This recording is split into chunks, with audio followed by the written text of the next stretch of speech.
Altamont, Kansas faces an expensive problem with their natural gas supplier. The length some four-state animal owners will go to keep their animals warm. A former Missouri Southern national champion gets another shot in the national spotlight. The four states most watched news starts now. We've almost reached the end. The snowfall has stopped, but the temperatures will take some more time to catch up. This is KOAM News at 10. Doug Heddy joins us now with a first look at the weather.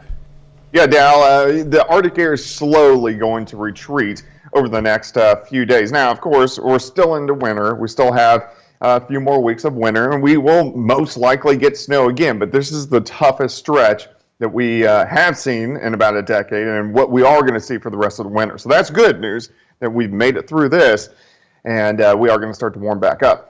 10 this morning, 23 for a high, which 23 sounds pretty good compared to what we have been. And if you look at our average high, it's 51. We should be into upper 40s, lower 50s to near 60 for this time of the year. Still have some clouds out there and a few flurries spitting across the region, but all the heavy snow back to our south and east. But our temperatures are dropping off again. Most of us 8, 9, 10, 11, 12 degrees. And I think we're going to drop back into the mid single digits once again for us tonight. Thankfully, the wind isn't super strong, so we don't have a super low wind chill, but it's just downright cold. 5 degrees tonight, 12 by 9, 20 by noon, high temp, very similar to today of 24 degrees. We do have the warming trend heading in our direction. We're going to look at that here in a bit. All right, we'll see you then. Thanks, Doug. Altamont, Kansas residents are asked to conserve natural gas as prices reach record highs. Officials with the city of Altamont say prices have gone from around $3 per unit to more than $200, meaning that a month's supply of natural gas would cost the city $500,000 if prices don't start to decline. The chief of police says they're talking with their co-op to see what can be done about the price. Right now we're in that planning stage, contingency planning stage of, in the event that there was no gas supply. But, we feel very good that we're going to be able to maintain this, but, it's a day-by-day situation. We reached out to the Kansas Municipal Gas Agency, the co-op that's contracted with Altamont, but we've not heard back. State Representative Ken Collins says other communities, including Mulberry and Uniontown, face similar challenges. Grove, Oklahoma city manager asked customers of the Grove Municipal Services Authority to cut down on natural gas use. He says gas reserves are depleted. Homeowners served by the GMSA should limit their use of gas appliances and lower their thermostats to 68 degrees or below. The city manager also asks businesses to cut gas consumption and close if possible.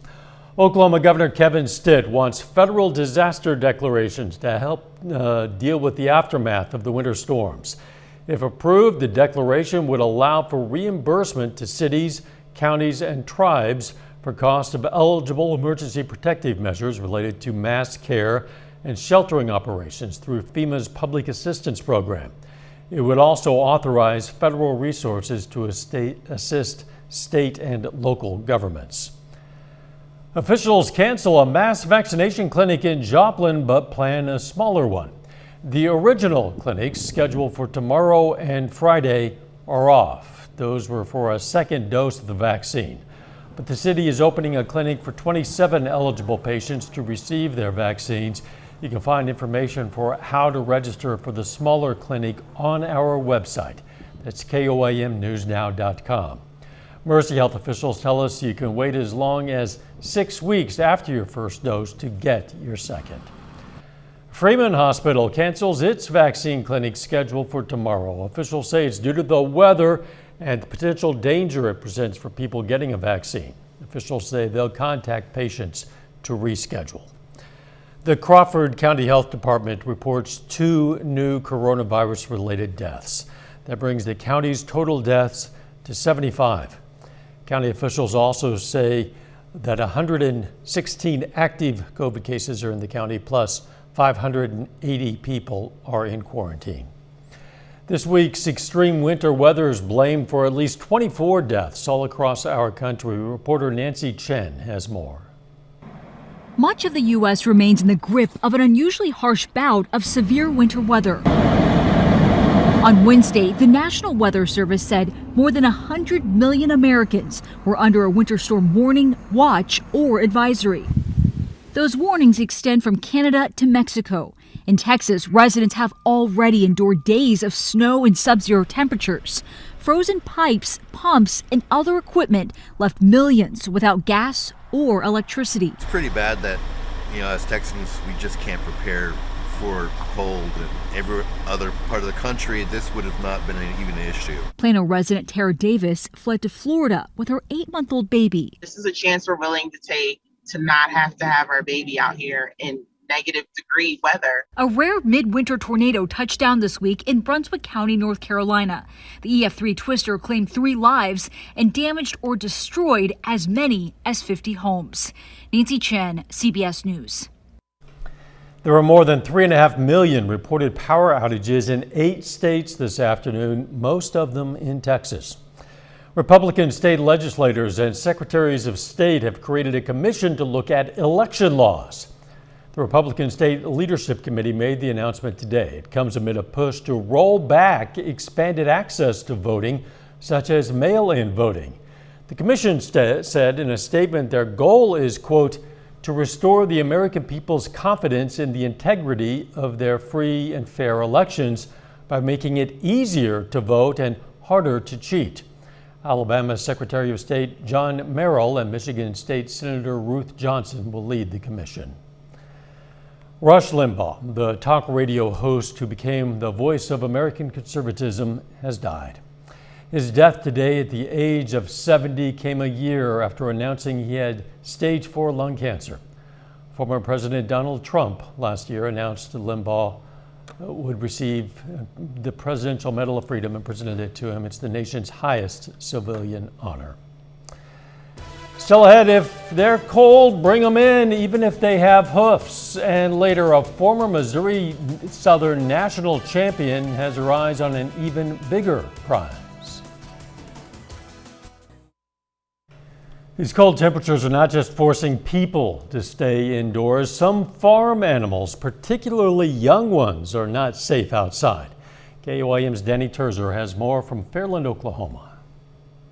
Susan Blaylock has a house full of kids. We knew all this Arctic weather was coming, so we moved them in the house. Blaylock's 4 one-month-old baby goats have been living inside her home. I have not had goats in my house before, but I'm just thankful I have the pens and panels to put up to keep them in so they're not running all over everywhere.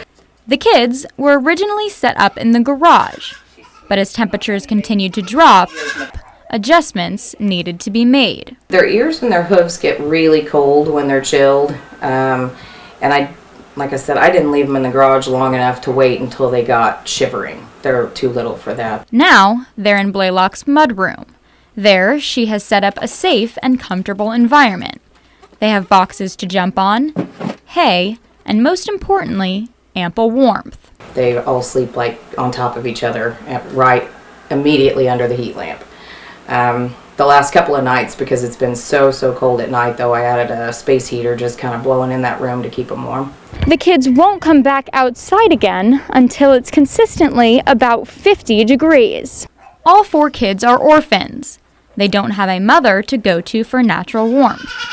There's a set of triplets, and they lost their mom when they were born, and then there's a single goat in there. Although never inside her home, Blaylock has previously experienced caring for kids. It's kind of just like taking care of a baby, but easier. In Fairland, Danny Terzer, KOAM News. Blaylock has had to go to several stores to find enough milk and heaters. She says she expects other owners of young animals are taking the same measures. Assistance is available for ranchers who've suffered livestock losses due to the cold. To apply, ranchers must submit documentation to the USDA within 30 days when the loss is first apparent. That documentation should include proof of death, like pictures with dates, proof of beginning inventory, proof of normal mortality rates, and a copy of the rancher's grower's contracts. We've all been told to drip our faucets when the temperatures get below freezing, but according to the folks at Roto-Rooter, we should be doing a bit more. Not as much as a drip as a steady stream. If you take an ice cube and put it under cold water, it'll shrink. And so by leaving that water running, hopefully it keeps a slug from developing and freezing in your pipe. You need a little bit of a stream. A drip's not going to be quite enough, but it doesn't have to be on full blast either. Well, Banks also tells us you should make sure that if you have a crawl space, it's blocked off from the elements. Carterville, Missouri residents should boil their water. The city issued a boil advisory after a water main break this morning. The break left the whole city without water. Officials say the well seal and bearings went out and believe the failure was caused by high demand on the well pump over the past 2 days. The city will have to install a new pump. The city is going to pass out free cases of water to residents at the Carterville Community Center. There's currently a 2 case per household limit. Doug Hetty is up next with his complete forecast, and later a former Missouri Southern national champion in track and field has her eye on qualifying for one of the biggest sporting events in the world.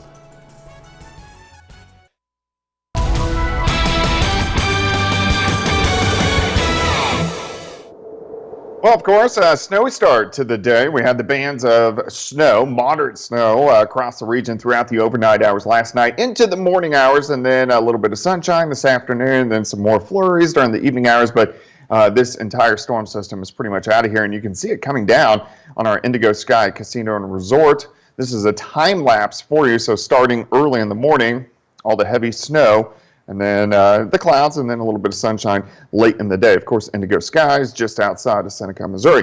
All right, snow stats, 4 inches today from this storm. So for the season, we're at 17.5 inches of snow. Our average is 12, so we're 5.5 above where we should be and well above what we had last year as we tallied 9.5 inches. A lot of areas got more than 9.5 inches over the past 4 days.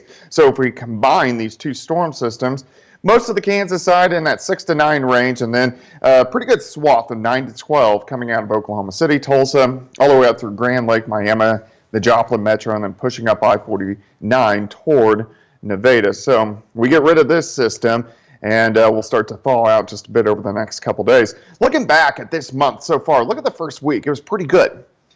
And then we have not been above freezing since the Super Bowl, which is a day that I kind of want to put behind me, but we haven't been above freezing since Saturday, the day before the Super Bowl. Since then, it's been going downhill. Finally, we are starting to turn the corner and start to warm up just a bit. Not right now, though. It's 8 in Pittsburg, 9 in Fort Scott, 12 in Carthage, 14 in Miami, with some clearing outside and that very thick snowpack. Most areas have at least, we've melted off 2 or 3 inches even today and then yesterday, but most areas have a snowpack of 6 to 9 inches across the region, so our temperatures are going to drop. At least the wind chills aren't that bad, and we can get rid of this snowstorm that gave us all the snow late last night into the early morning hours, but still, we have some light little flurries across the region, and these will stick around the next few hours, and then it will start to dissipate. But all the heavy snow out across parts of Mississippi, Tennessee, Kentucky, and then this whole storm system is going to move into the New England states. So if we look down the road, we get rid of this system, the Arctic air retreats with it, then we look pretty good heading into the weekend. We have another system on Sunday. This will mainly be rain. We'll cool down behind it on Monday, and then we'll warm right back up as we head through the middle of next week. So let's break it down for you tonight. We'll drop back to about 5 degrees, so a very cold start. Partly sunny skies tomorrow, maybe a smidge warmer than what we saw today. It's kind of crazy that 23, 24 actually sounds decently warm, and we should be into the 50s for this time of the year. Tomorrow night, we're going to go into the single digits once again. We'll melt off a couple inches tomorrow, but we'll still have a snowpack of probably 6, 7 inches tomorrow night. We'll drop off again, and then we'll start to warm things back up a little bit more as we head into Friday. And then I think most of the snow will be gone by the time we head into maybe Sunday or so with some rain chances. But 24 tomorrow, 31 on Friday, nearly 60 next Tuesday and Wednesday. Doug, it's interesting you pointed it out, but as I think about it now, a chill came over me the night of the Super Bowl, and I haven't been able to shake it yet. Like I think it was just the weather. That's how it's been working for me too. All right, thanks. Coming up in sports, it's rivalry week for Pitt State and Missouri Southern basketball, and a former Missouri Southern standout looks to earn a shot at the U.S. Olympic team. Jacob Leonard has that story next.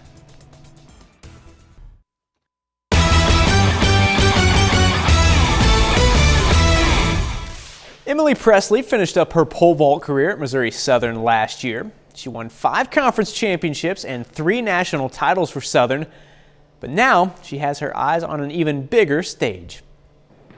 Emily Presley is chasing her goal of making the U.S. Olympic team. It's something that I've wanted to do all my life. I have no doubt that she'll achieve what her goals are. You just kind of got to focus on yourself and focus on your abilities and just keep striving every day for that. Presley was a 3-time pole vault national champion for Missouri Southern. She will compete in her first nationally televised meet on the 21st in Fayetteville. It's a big meet, a lot of competition, probably one of the most competitive meets I've been in, but I'm pretty young in the professional circuit, so it's going to be exciting to get my feet in there. She hopes that competition is the next step in qualifying for the U.S. Olympic trials this summer. My goals are to jump 460 indoors. That will be qual for Olympic trials. So I want to do that in the indoor season and then focus the rest of the outdoor season for the Olympic trials, which are in June. Her run form looks better, her posture looks better, her plant sequence is improved. So just those improvements with her already great work ethic, I think she'll achieve pretty high goals. And while she is done at Missouri Southern, Presley knows where she came from and knows the Lyon family is behind her as she chases her dream. I talk to Coach Eiding almost on a daily basis, and I feel like our relationship is very strong. So it's great to have those connections, be a part of Missouri Southern. We check in very often. I love to learn what she's doing. She's asking how the kids are always doing here, but I think just having that ability for her to have that assurance that we're still here, everything is good to go, and if she ever needs to lean on us, we're always here.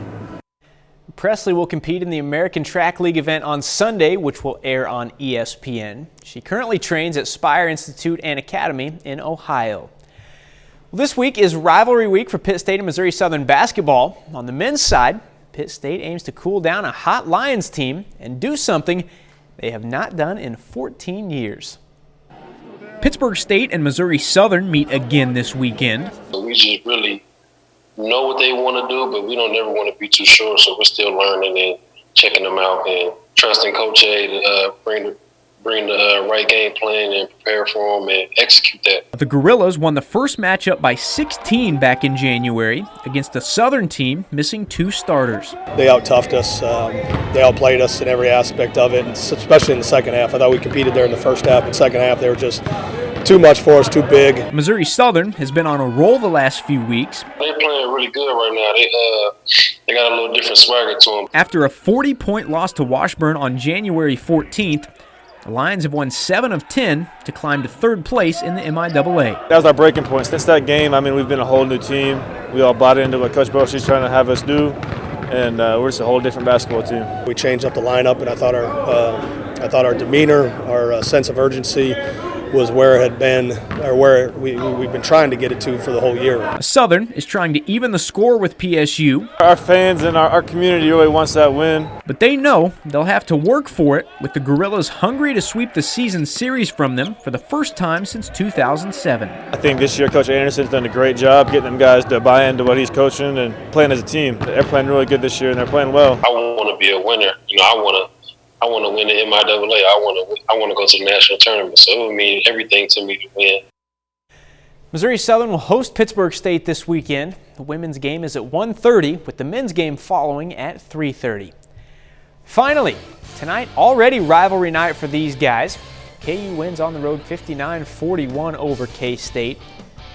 Really, nobody could make a shot in this one. The two teams were a combined 7 for 40 from 3. K-State shoots just 31% as a team. That's a look at sports. We're back with more news after this. Take time now to honor a local veteran, Private First Class Joshua Stifler. The Iola, Kansas native served in the U.S. Army, and we are proud to salute Private First Class Joshua Stifler. He's tonight's 4-state hero. Apple's mixing it up with its latest batch of new emojis. The tech company recently updated its operating system. That update brought on a slew of new icons. The new emojis include a face with spiral eyes, a face hiding in the clouds, and different genders with beards. For those in love, there's also a new heart on fire emoji, and those out of love can use the new mending heart emoji. According to Emojipedia, more than 200 emojis are slated to be released this year. Doug, my wife Kay uses emojis, my daughters use emojis. I feel like I can't really, but a guy my age is just not cool. I never really use them as well. My wife always uses the one like that. Yeah. Anytime I ask her, what do we have for dinner? I don't know. But it's going to be cold for us tonight, all the way down into the single digits, down to about 5 degrees. For us tomorrow, lower 20s. We get near freezing on Friday. We have some rain chances by Sunday, so we just need to make it a few more days and we get out of the deep freeze. Thanks, Doug, and thank you for joining us. We'll see you right back here tomorrow. Join us for our morning show. In the meantime, please, let's take care of ourselves and each other.